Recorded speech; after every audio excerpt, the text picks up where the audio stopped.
Good afternoon, everyone. I'm Harpreet from SVM School, Malerkotla. Today our topic is Earth Changing Earth. The lithosphere is broken into a number of plates known as the lithospheric plates. What is lithosphere? Lithosphere is the hard outer layer of our Earth.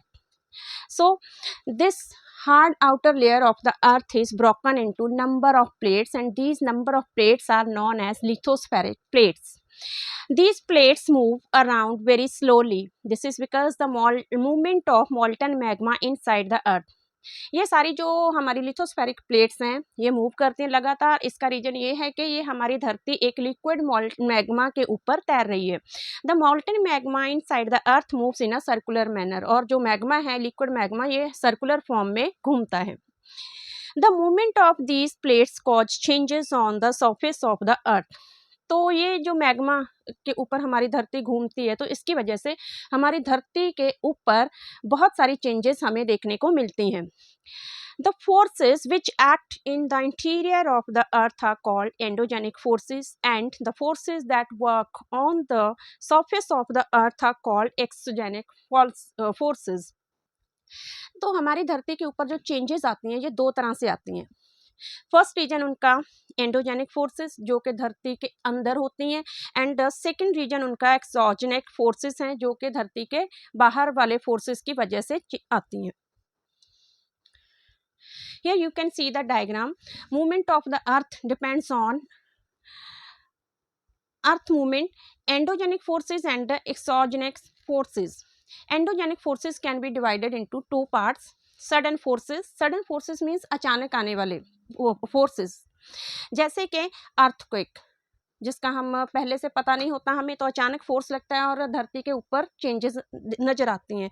Second, volcanic eruption की वजह से भी कोई ना कोई change हमें देखने को मिलती है। लैंडस्लाइड की वजह से भी हमारी धरती के ऊपर चेंजेस नज़र आते हैं, और ये सारे सडन फोर्सेस के बीच में आते हैं क्योंकि ये चेंजेस अचानक आने वाले चेंजेस हैं। डायस्ट्रॉपिक फोर्सेस जैसे बिल्डिंग ऑफ माउंटेन, तो हमारी धरती के ऊपर जितने भी माउंटेन आप देख रहे हो तो ये माउंटेन्स एक दिन में नहीं बने, इनको बनने के लिए मे बी लाखों साल लग चुके हैं।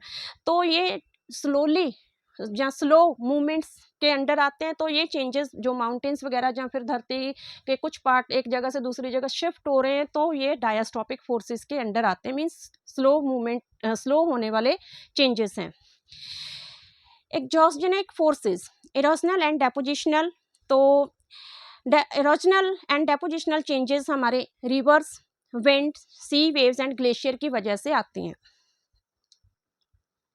Endogenic forces sometimes produce movement and at the other times produce slow movement. तो एंडोजेनिक फोर्सेस की वजह से हमारी धरती पर जो चेंजेस आते हैं, कई बार ये चेंजेस एकदम से नज़र आने लगते हैं और कई बार ये चेंजेस को दिखाई देने में या फिर अपीयर होने में टाइम लगता है। Sudden movements like earthquake and volcanoes cause mass destruction over the surface of the earth. तो वॉल्केनिक इरप्शन की वजह से या फिर अर्थक्वेक की वजह से हमारी धरती पर जो एकदम से चेंजेस आती हैं ये हमारी एंडोजेनिक फोर्सेस के सडन फोर्सेस के अंडर आती हैं। वॉल्केनिक इरप्शन क्या होता है? वॉल्केनिक इरप्शन इज वेंट, और यहाँ पे फ्रेंड नहीं है, यहाँ पे vent means opening in the earth's crust to which mountains material erupt suddenly. यहाँ पे आप वॉल्केनिक इरप्शन देख सकते हो। तो ये जगह जो वेंट है, और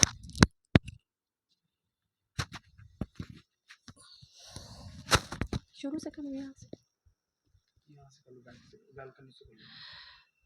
Volcano is a vent or opening in the earth's crust to which mountains material erupts suddenly. Here you can see the picture of volcanic eruption. तो यहाँ पे जो धरती के अंदर से फोर्सेस लग रहे हैं एंड उसकी फोर्स की वजह से बाहर वॉल्केनिक eruption हो रही है, और इसके साथ जो धरती के अंदर ऐश वगैरह होती है या गैस वगैरह या और भी लिक्विड मटेरियल वो धरती के बाहर आ जाता है। Next is earthquake. The surface of earth vibrates and travel all around the earth. These vibrations are called earthquake. तो धरती के ऊपर जब अर्थक्वेक आता है तो कुछ इस तरह की शेप हमारे पास बनती है धरती की। तो जिस जगह से अर्थक्वेक पैदा होता है उस जगह को फोकस बोला जाता है। फोकस के बिल्कुल ऊपर जो सरफेस के ऊपर हमें जिस जगह पर वाइब्रेशंस फील होती हैं that place is known as epicentre. The place in the crust where the movement start is called focus.